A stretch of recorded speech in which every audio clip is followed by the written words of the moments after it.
Thank you. Thanks a lot, Chris, and the CFA Society to have me. And I'm really glad you are so numerous to interested in hearing me presenting on a subject that is quite dear to my heart, especially as I turned 40 this year, and in a couple of months I was very depressed. So I really wanted to share the pain with as many people as possible. As you'll see, it's not all rosy, that the picture I'm going to show you about how aging society impacts investing. But before investing, there is the economy, and before the economy, there is the political scenery.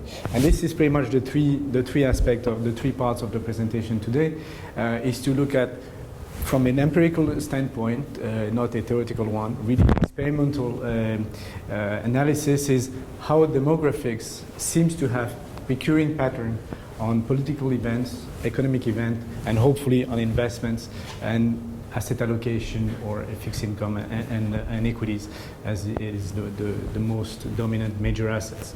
And I would not give you, I think, the silver bullet for investments. Of course, I think we can have quite good insights, and also we open, I would say, the field for many questions, and a field that I think is going to blossom in a couple of years coming as a key area of interest, especially for strategic asset allocation. So let me start by our thesis. The thesis here that we tested is really to look at how, on an empirical way, a demographic structure here really being sensitized as one variable to have really the principle of parsimony. It's like we're using as little variable as possible. And here we use the median age, which is the age where the population is split into half of the population is younger to this age and half of the population is older. Instead of the average age, the median age is a little bit more interesting. And with this median age, we'll see how it relates to political events, political variable, economic events, and asset prices. So this is, I think, the key idea. And so we go in the idea that it has a correlation, and it has when we think about it, a real principle of causation. So the first analysis, I think, which is a picture, a snapshot of what is the current world today in terms of politics, age, demography, is to plot all the countries. Let's say there is about 200 countries in the world of every size, every continent, every culture. So I think it's as exhaustive as it could be, but it's in 2011. We use an index which is called the Democracy Index, which is built by The Economist, and they rate every country based on their political system. Is the press free? Are there multiple parties? Is there elections? All these kinds of, I would say, qualitative variables that gives them a score about how open, how democratic is the society, with a score going from 0 to 10. 0 is, or close to 0 would be North Korea, and close to 10 would be Norway. So if we split those scores into 4 buckets to have a nice chart, and then we look at what is the average median age of this group of countries, knowing that pretty much those groups, in terms of size, are almost evenly spread. Full democracy is scores above 7.5. There's 25 countries. What is called float democracy is between 5 and 7.5. It would be 52 countries, etc. And the most authoritarian countries, the lowest score, would be about 52 countries. So what we see is that full democracy is a handful of countries in terms of size of bucket, and also is the group of countries where the age is the oldest. And it's the oldest by far. 39 years old as a median age for countries is pretty much the median age of a little bit younger than Europe. So it's not a theory. It's just a fact that it seems that democracy is hardly reachable as a state by very young countries. And very young countries have a tendency to be ruled by authoritarian regime. So this is the snapshot. This is not prescriptive or normative. It's just a fact. Today we see that there is I would not say linear, but at least a progressive relationship between the degree of democracy and the age of the maturity in terms of age of a population. So going further is to see how those state of countries evolve. From going from an authoritarian to a full democracy, there is a lot of events that usually happens, often revolutions, riots, and I would say the most common in early age is being civil wars about how the state tried to settle as one. As often it's being divided between groups. And what we see, this is a data that is not a picture. This is a whole study about last 60 years. So it's since 1950. It's all the civil rights, civil wars, all the revolutions, and all what I call democratic movements, which are revolution with very low casualty. Low casualty meaning less than 1,000. And if we take all those occurrences, and here there's pretty much the numbers we have. I didn't build the data set. The data set is being built from Wikipedia or other non-governmental agencies, and even the UN about the casualty is about they categorize this kind of event, and it's, I think for most it's quite straightforward. Civil war would be Cambodia, revolution would be Iran, Cuba. Here you could have also Vietnam, Korea. Those wars between the same state, between two sides, etc. The conclusion of the chart is, of course, pretty much the same analysis we have done for the snapshot, is to see that the median age of the country at the time of the event is quite different, and it's also quite surprising. The sense that 20 years old is the average age at which civil war happens. To give you an idea, the world today is about 30 years old. Switzerland is about 43 years old, 44 years old, the US about 38, and China is about 36, India is about 24, so it's very widely spread. This age is very widely spread, but it happens that civil war do not happen randomly. They happen in countries where there is this big reservoir of youth for trouble to happen. So another way of saying it is, regardless of ethnic issues, religious issues, or even territorial issues, the main fuel for civil wars are young men. If you don't have young men as a big, large chunk of your population, you don't have this kind of violence. The other issue is when you have this reservoir of young men being really big in the country, you have a big uncertainty or a factor of trouble. Then the issue will come up, religious or political, etc. But over 60 years, the issue moved from fighting the communists, fighting fundamentalists, etc. The issues are never the same, but what is always the same is this mass of young people that are sort of the fuel for violence. Revolution is pretty much the same, but it's just a bit older. And it shows also why, at a very young age, a revolution usually doesn't migrate to a democracy, as we've seen before in the snapshot. Usually, most of the revolution ends up in a hybrid regime or an authoritarian regime. So it's not the full way of moving up the democratic index with a revolution, often because maybe the age is still too young. What is interesting is those events, what we call democratic transition or democratic riots, they're often successful in opening society. You can relate May 68 in Europe or in France in particular. You can have also in Spain in 74, Portugal in the same period. It was not revolution, but really a democratic transition in a more open society, low casualty, and And very interestingly, it's an average age that's very different from revolution. So you see the correlation is the more, the older you are, the less violent you turn into male political events. So this is this one is one of the, I would say, most powerful relationship is to see that there is a non-random factor in the relation between age and democratic intensity, or even democratic movement and political risk, especially for what we're interested in. The democratic structure, when you invest in a country, when you want to assess the political risk going forward, this could be a really powerful key variable, because median age is predictable. The demographic structure is very predictable on a 20-year horizon. So you know that a country like Egypt that goes right now in sort of a revolution is very young, and it's going to remain very young for the next 10 years. So for instance, there is a very interesting difference between Egypt, which is about between 24 and 25 years old, and Tunisia, which is 29 years old.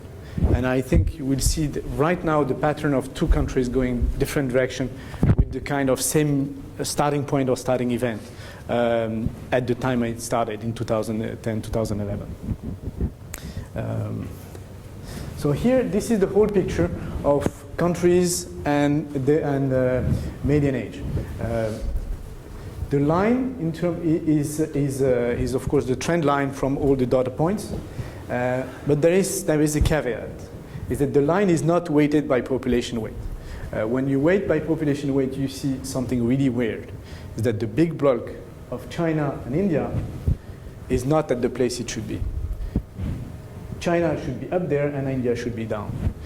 So this is the two largest countries in the world are a little bit in contradiction with this rule. So of course this rule is not, I would say, perfect. It's a one variable among others, but it could say two things. First would be explanation of what we have now, that maybe India is less democratic than what is theoretically the case. Maybe corruption, autocracy is at the regional level much higher than it's supposed to be from someone that would be an independent observer saying that India is the biggest democracy of the world. Maybe not. And same thing, China might not be as close as it appears to be, maybe at the local level, at the regional level.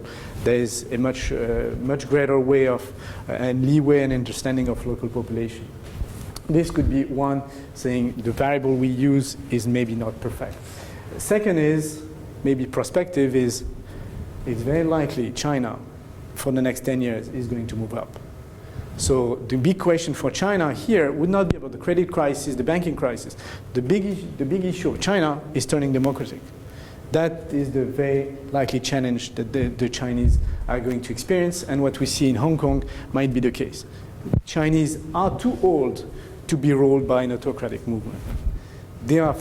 It's like, I would say, most of Europe, they are too old for a charismatic, very autocratic movement. They are not interested. European countries are more interested in consensus, and I think Switzerland is very well placed to understand this, maybe better than anyone. And it's very likely, on average, Chinese population is too old to sustain a very autocratic regime. But it's also too old to be violent. So this transition is going to very likely to be very smooth. On the opposite, India is still young, is still quite young and young enough to have some brutal transformation. So we'll see what happens, but I think this is the main challenge. This is the main so what right now from this framework. So this is just anecdotes about revolution. You see Arab Spring in Tunisia is 29 years old. Velvet Revolution in Czechoslovakia is 33 years old. This is Portugal, was in 74, was 30. And the civil rights movement in the US in the mid-60s was when the US was 28 years old. So it is not a configuration of Europe, Asia, etc. Or Tunisia, it's a cross culture. What's also interesting is revolution. When you look at different countries, Romanian revolution was 33 years old, which is very surprising. It's coming very late. Romanian revolution being would have been expected to be more peaceful than it turned out to be. But you see, Iranian Revolution in 79 was 18 years old, pretty much the same than the Egypt one in 52 or the Cuban in 23. Civil wars. Here there is one data point is really surprising in the Yugoslavian war, if you can call it a civil war. But otherwise, age of very young. You see, Rwanda is 15 years old in the 90s, which is the age of Mali right now.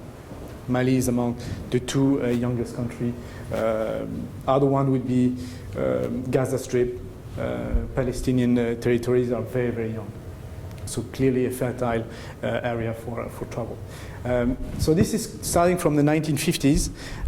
Interestingly, if you look at the US, which is where we have data on median age for a long, long time, civil war in 1962 was at a time where the South was 17 years old and the North was 19. So the median age in the US, including the West, that was not included in the war, was about 19 years old. So to say it broadly, the US 150 years ago was like an African country today. So it's not like Africa is doomed for a civil war. A country very young with a lot of male population is very sensitive to this outburst of violence. Then you can explain the civil war in America from a lot of issues, free trade, slavery, etc. The key is, how much youth there is really to find. So now we're going to the second part, which brings us closer, I think, to where we are interested. It's about investment, but here we go in the economic impact or the economic relation we can find or not find between median age, demographic structure, and GDP and growth. So there is here, when you plot median age, and every country from the UN where there is data, so pretty much a good set of data, you look at their 10-year growth after you take the age. So you take 1950, you take, let's say, Germany, 1950, you take the age of Germany, would be about 27 years old, and you look at the growth rate they experienced between 1950 to 1960, and then you plot the point. And then you do it for every decade, for every country, with a starting age and a subsequent growth rate. Unsurprisingly, you find that very young countries have a very high growth rate, and old countries have very low growth rate. But here you hide a key variable, which is population growth. A young country usually is high fertility growth, high fertility, and also a lot of young people ready to give birth. So here population growth is really compounding into making the GDP growth very high. So you have young countries growing faster than old countries. I would say this relationship is not very surprising. What is surprising is when you divide this by population growth, you look at GDP per capita growth, which is really the living standard of people, you find out more a bell curve. Young countries are too young to really experience a very strong increase in living standard. Mostly because they hit into political instability and also lack of capital accumulation by the number of people. So the productivity per capita has a hard time to increase. But then there is a golden phase between 25 and 30, or 35, which is where there is this demographic dividend. People have a little bit less demographic growth, population growth, and they have huge accumulation of capital. And also the human capital start to really rise up with huge productivity gains. It's pretty much, I would say, the life cycle of an average worker too. Is that at the beginning you are in apprenticeship, you learn a lot, but you're not so much productive. At a certain point, you have good experience, good knowledge, and a lot of energy. And this is, I would say, the bright spot of your career progression. And then after age 40, then you have less energy, you have more experience, but maybe also your technology is declining, and then it's very hard to maintain the same level of growth you have. The level of capita, the level of GDP per capita is higher when you're 40 than you're 30, but the growth rate is declining. So this is what we experience when you look at those 150 countries and for the last 60 years. The only thing we took out of the data is countries that were too dependent on natural resources. Very small countries which experienced boom and burst when the commodity price went up or down. For instance, Saudi Arabia is not included in the sample because it has no value to look at a country that is like one industry dependent, which is very sensitive to a price that doesn't depend on the internal structure. So looking at a subset of countries, which I think are the most significant ones, and closer to our situation, is what happened in the previous decade. Starting in 2000, looking at 2010, who were the best GDP per capita growers, and who are the worst. So here we rank only the top 30 countries in terms of population. We don't, then Saudi Arabia also disappears, but also all the small ones that would be, I would say, polluting the data set. We rank them and we split them in three parts. The surging one that experienced over the decade a GDP per capita growth above 4%, then the one between 2 and 4%, and then the one below 2%. Then we do an average to test our conclusion earlier we had on the data set. We find that the median age of those surging countries is 28 years old at the start of the decade. So very close to, I would say, the top of the bell curve we had. And this includes China, Vietnam, India, Russia, Ukraine, Bangladesh, South Korea, and Poland. At the start of the decade in 2000, China was very young. So it's also a part of the explanation that was growing the fastest. It was very young, but not too young. It was about 30 years old. Rising countries are countries that are in fact very young, 24 years old. So they will be very likely in the next bucket in the next or 2 decades, when they go, depending on how they age. But it's very likely now those countries like Argentina, Brazil is 30 years old now. So Brazil is very likely to be, starting after the World Cup, of course, to be on the surging one and not on the rising one. And then you have us. And surprisingly, those laggards have a 35 years old average median age. And you see, there might not be a significant difference between 24 and 28, but there's clearly a significant difference with 35 years old. It's like pretty much the same discrepancy we had with full democratic countries and the others. They were really singled out. The bad news here is those countries now are not at 35 years old. This was 12 years ago, 14 years ago. UK is about 39, Germany is 44, Kenya, I don't have it in mind, but it's quite young. Spain is 41, Mexico is 30, might go up now. Euro area as a whole is 42, US is 38, Japan is 45, France is 41, and Italy is 44. So those countries, for, I would say, a decade ahead, are very likely to be even lower than 2% as a GDP per capita growth.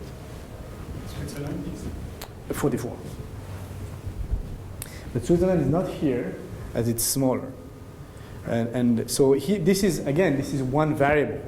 So Switzerland might experience something better or worse because there is multiple factors, and also there is Switzerland, I would say it's like Belgium. It's such an open country where the exogenous factor from other countries and for the global cycle has a direct impact, even the primary impact to the growth of the economy. So making assumption on Belgium or Switzerland based on internal demographics might be a little bit a stretch or misleading. But for instance, China will be very hardly moved by either immigration, either the global cycle. I'm not going to tell you what is the size of China, but clearly nothing is going to move the population of China in the year ahead, except if their numbers are not right. And this is the key risk, is always looking at numbers, is how accurate are those numbers in China. Could be they're not very accurate. Could be that there is a lot of young girls that are not reported in the data. And the population in China might be a little younger than what the official numbers would say. If not, then clearly China had a very sad record of making young girls disappear. So we'll see. In terms of our interest, often in terms of investments, I've talked a lot about growth. We record for investors the changes in growth, I would say the events that are breaks or make something very different from the previous trend. And the same analysis we did as for events between state of political system, we have done for events in terms of economic phases.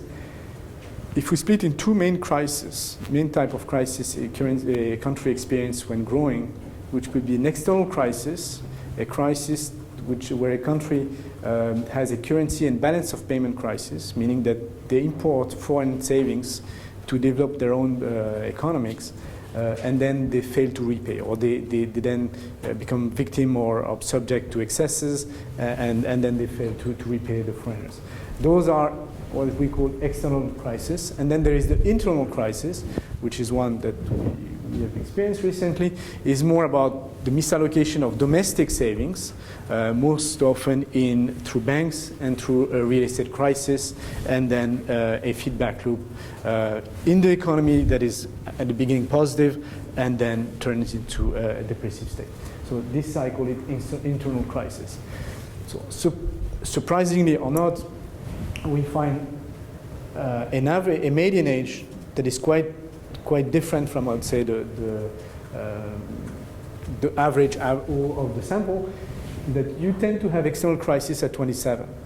Standard deviation is very high here, but it means that you tend to have external crisis when you have this turn of an economy that starts to rise, is going to have very high growth rate, import a lot of capital because it seems to be the El Dorado for new investors. The rate of return becomes to be fantastic. All the investors are looking at this country as the new marvel, and the domestic savings is not strong enough to buffer any change in investor appetite, and also it creates a lot of internal excesses. Either by unregulation, either just by it's a new experience and everything is going high, and it's like Thailand in '97 or Mexico in the early '90s, and we saw this also in some Eastern European countries just before the 2008 crisis. So this is 27. Looking forward, countries hitting this danger zone is India, 24, South Africa, 25, and Venezuela, 26. I think most interesting case is South Africa. Because South Africa, we know it is much more integrated than Venezuela, for instance, on the financial markets. They've been importing a lot of capital. They have a current account deficit. So it's really the poster child for having a lot of foreign investors and being sensitive or vulnerable to an external crisis, especially on the demographic structure. That means that this domestic savings is not enough compared to what they can sustain as a buffer on external investors. So, in terms of anecdote, I think this one is more striking. Banking crisis with real estate bubble, fueled by domestic savings, seems to happen at the same time. It's as if every one of us live the same kind of life, which is starting to work in the 20s, taking some debt in the 30s, having the most significant pay increase in the early 30s when you get responsibilities, and then you make a trend line saying, okay, if I'm on this slope, at age 40, at age 45, I would be there. So at 35, I get more in debt, take more risk, I have a bigger car, and I am running all the fires up. And then the promotion doesn't come, and all the expectation looking forward, long duration expectations start to be hammered. And then all the liability issues come at once to hit you in your face, and then you increase your savings a lot, and then all the if everybody does it at the same time, everything collapses at the same time. So it seems that Japan in '89 experienced the crisis at 37 years old, as in Switzerland, as in Sweden, as in the US, as in Spain, as in the UK, etc. So it seems that 36, 38 is a very vulnerable age for real estate and credit excesses. Countries that enter the danger zone would be China, Australia, and Poland. I think if you look at Australian real estate, it's fantastic. It's just fantastic. If you know that Australian banks, I think someone ranked them as the most secured bank, you're like, yeah, that's fantastic. It makes sense, Real estate has been high. I think everybody take loan. Domestic saving increased. Banks are very solid in Australia. We'll see. Australia, it might be a little bit different because Australia is one country that has so much immigration that the aging of the population may be lagged into the future as opposed to the usual aging of cycle. But still, it seems to be very expensive in Australia, and everything that is too expensive hit the rock at some point. Sorry, the average age now is 38, 37, you said. Yes, in Australia. There's a lot of immigration. Yes. So it would be even worse without it. No, I mean that the issue here as a hypothesis is that it's not because you're old, it's because you're aging. And so your expectation of the future, when you know that going forward there is only downside in the aging, you know that the growth rate is going to drop. If the growth rate is going to drop, your expectation about returns in the future is being destroyed. And price of assets is all about expectation. You see, a bubble is a bubble when the expectation built in the asset value turns out to be false. It's not a bubble because it's too easy to spot bubbles. Bubbles is just ex post evidence that it didn't happen. So this is what can cause something to become a bubble ex post, saying we expected growth rate to be like this, and in fact with the aging there was no more structural growth, so the expectation goes down, and the rate of return of all the investments start to collapse. So your comment about immigration? My comment about immigration is that, in fact, instead of aging very fast, and say China is aging very fast, in every 10 years, it's taking 3 years or something like this, or 3 to 5 years. In Australia, in every 10 years, it's taking only 1 year of aging. So you don't have this collapse. Countries that age the fastest usually also grow the fastest and then collapse the fastest. The country that we experienced has aged the fastest was Japan. Japan had one cohort born between 1942 and 1960. That was Japan. And then afterwards, there was pretty much very few people. So this cohort is moving, and the median age is moving very, very fast. China is even worse. China is like one cohort and then no kids. So the country is like one that moves like this very fast. Australia is not one cohort, is something much flatter. So it's going to move, the age is going to move much slower. And also, people immigrating in Australia are young people. They are people younger than this age. So it remains, it can slow the motion to. So this is, I would say, a summary of all the events and the states and how the quartile to see if it's very, I would say, significantly different between rising, surging, maturing countries this would be quartile 1 to quartile 3, and pretty much all events. I'm not going to go there, but it's just a summary about what is in the data. So going to the financial variables that are of interest for us. We talk about growth, but I think what is also very interesting for us is inflation. If you look at all countries, and I plot the top 30 countries again to be more significant in terms of data, in terms of their median age and their average inflation rate over the last decade. This was a 5-year inflation rate, but it's pretty much the decade we have experienced. We again see a linear relationship. Inflation tends to be unsurprisingly high when countries are very young, mostly because institutional framework like independent central bank, sound government usually doesn't exist. There is conflict of interest between the rulers, especially if it's an authoritarian ruler here, and the printing press. You can imagine Zimbabwe here. With Zimbabwe, that would be, on a large scale, would be on the roof here. It's a very young country, and there is no sound monetary policy. So for the very young, I think the question is, it doesn't bring a lot of insight because we pretty much know it. What is interesting is between 25 to 45, there's this linear relationship.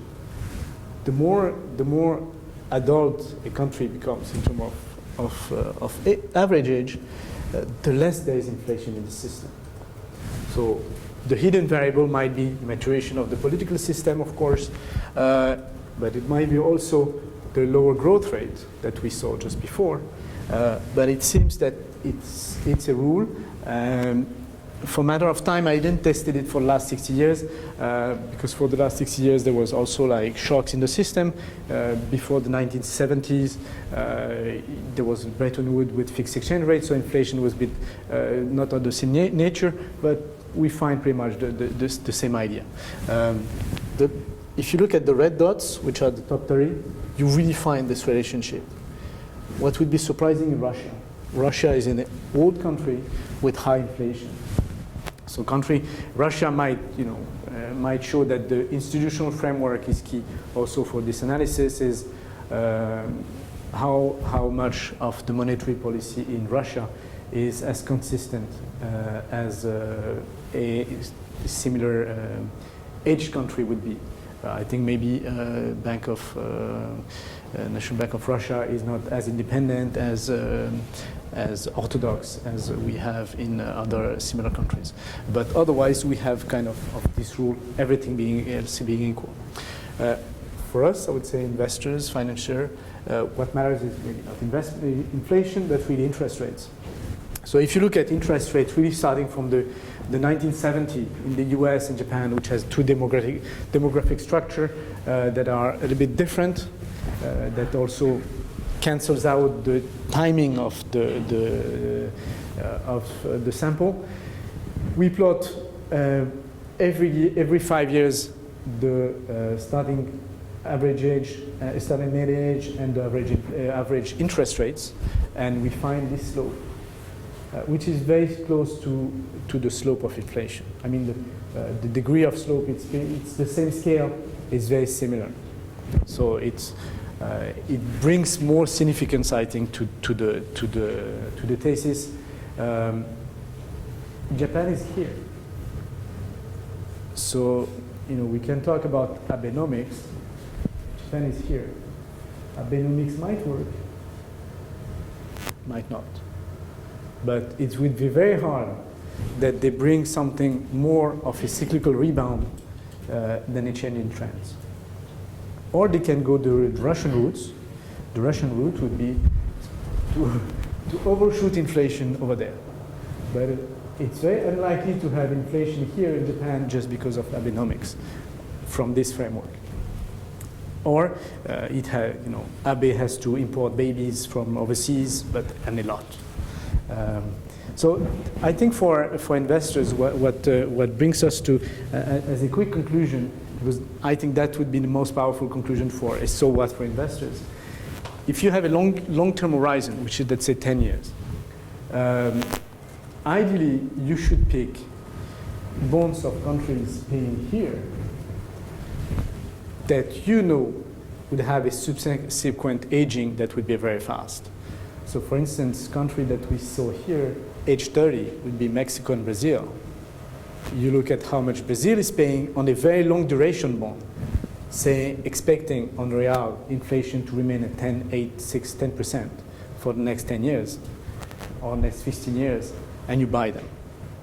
Because regardless of what the economic situation is going to be, especially on the short term, as long as the monetary frameworks remain quite orthodox, Brazil will go down the slide. And then it would be like buying a bond in 82 in the US. You buy 14% treasury bond, and you secured all the way down on something that Brazil cannot reverse. They have a demographic dividend of disinflation. This also puts into question what was the impact of monetary policy. Was it really exogenous, or was it like just, regardless of what they were going to do, as long as they go into war and stuff and monetization too much, or they were pretty going to win the inflation war. So I think that would be, a strong immediate so what of using demographics for investing. On stocks, I found it at the first approach appealing, and in fact it's quite difficult. This would be a schematic idea of what valuation should go, and then I will try to speed up. The blue line would be the GDP growth a matter of age. It should have a bell curve. Inflation here would go down, as we saw, on a linear way as much as the age goes. So equity multiple, the average valuation per unit of earnings or per unit of book, usually is dependent on the growth rate and negatively correlated or negatively linked with level of inflation. So if you put those two lines together, you should have a bell curve for the equity multiple. I'm sorry for the colors, but the equity multiple should peak between about 35 years old, where inflation is much lower than it was before, and the growth rate has peaked, but has still a lot of potential.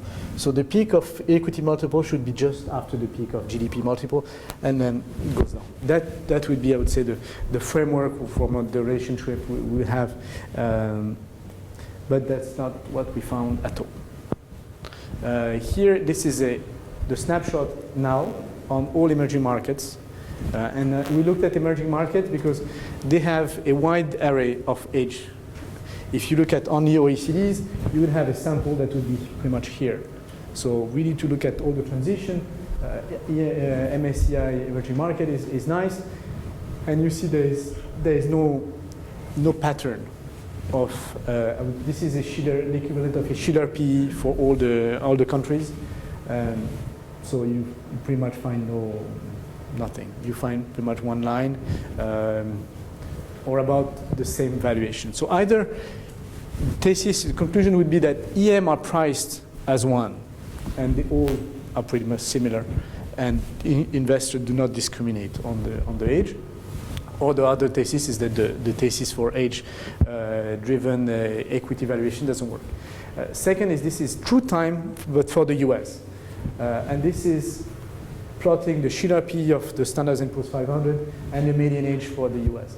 The issue here is that the median age doesn't go backward in the US. It has always one tendency, which was to increase.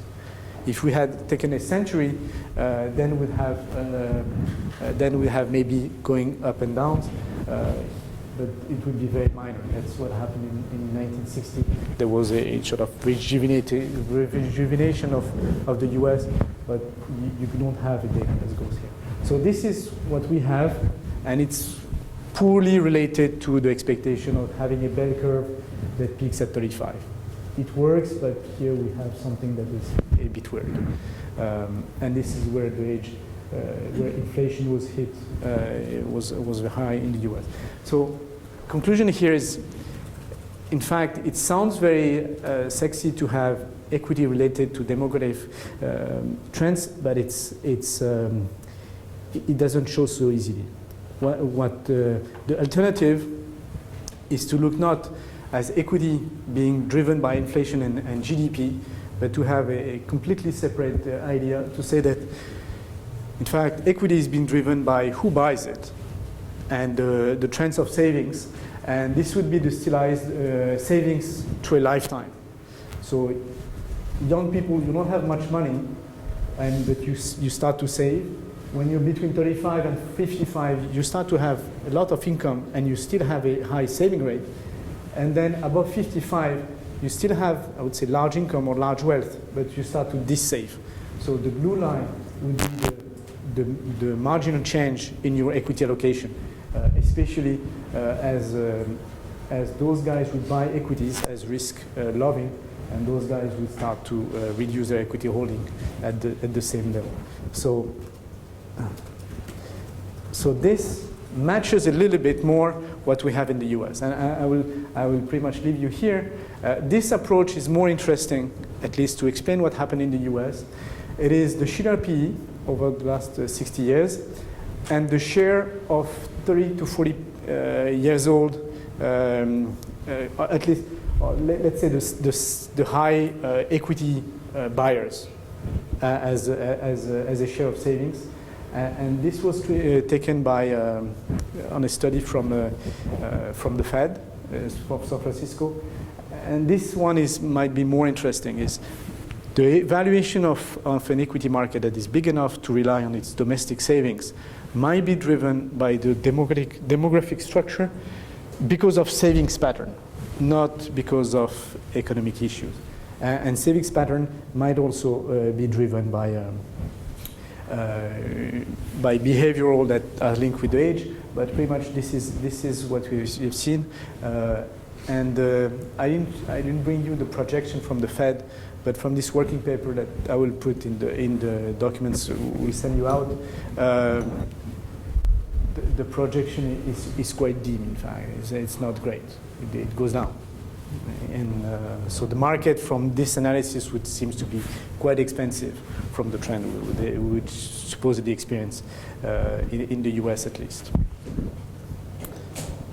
So I'm sorry I run a little bit over your 5 minutes extra.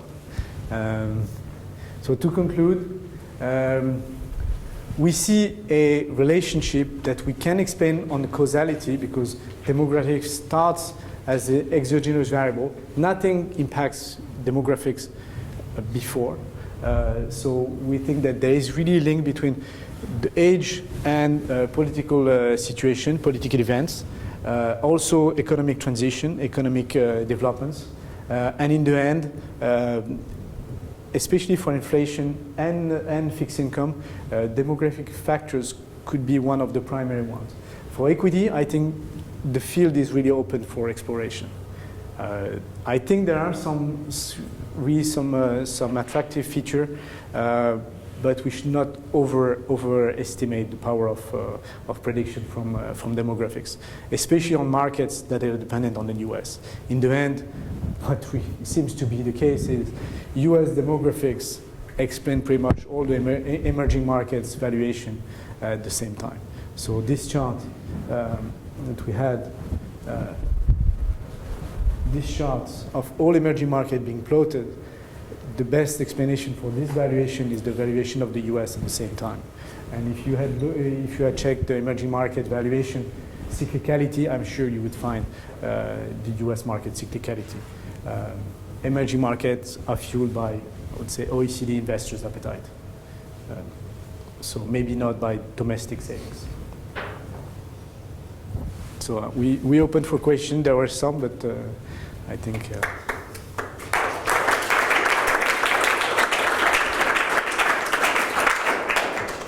Questions, anyone? If you don't, I've got two. Yes. What about the likelihood of rejuvenating a society as a consequence of wars? I mean, your statement about young men is kind of common knowledge that, especially jobless young men, they have to prove themselves somewhere else to find a job being soldiered with. So if they're all dead, or half of them, or a third of them, what happens then to your like after World War II, for example? What happened to Europe? I will answer the first question, which was about rejuvenation, about civil wars, and then there's World War II. It's exactly the case. Civil wars end up into destroying adults and rejuvenating the society and killing human capital that is educated. And this is a place where you're stuck. That's why places where civil wars happen, they are stuck for years of going backward, and it can last a long time. At a certain point, what it's been seen is that what really changes the system, it's the male literacy rate and female literacy rate. When female literacy rates reaches 50%, then everything starts to change in one generation. Fertility rate drops, and then the aging starts to happen. So then you unlock the system. Did you say male and female interest rates? No, literacy rate. You're too much on the financial variables. So this is a curse. But there is also a way to move out. Like Cambodia moved out after like one of the most terrible civil wars. But you see, the transition would be very long. It could be very long because it goes back and back and back and destroying the adults. What happened as a rejuvenation was AIDS in Africa. AIDS destroyed a lot of human capital, and we don't see how much this damaged the whole system, because it brings back Africa in terms of instability. It's like what a big war happened in Europe in centuries ago. The story about World War II could be assimilated in a civil war on a European level. I don't know. We started before and after that, not to question ourselves too much. But the median age in Europe at the time was older. Median age in Europe was about above 25. The First World War was more like this. The baby boom was after World War II. It started during the World War. Depends on the countries, but pretty much. But baby booms happen after a war, because there is a systematic increase in fertility from both sides, men and women. And it didn't rejuvenate. I don't know. I'm not so sure, but on Europe, might be for Germany and Russia, but you have to remember, and this is maybe a political statement, but in Western Europe, there was not such many deaths in World War II as opposed to First World War, especially on the French side, and same for the British. The First War was much more European casualties.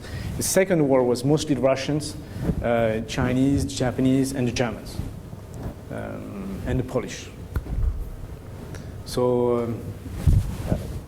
it seems that the 15 years after the Second World War, in making Europe a peaceful place, it was the game changer for the situation, or at least it could have fall back in the violent cycle.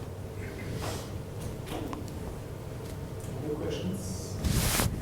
I'll ask mine. You mentioned that these variables are moving quite slowly.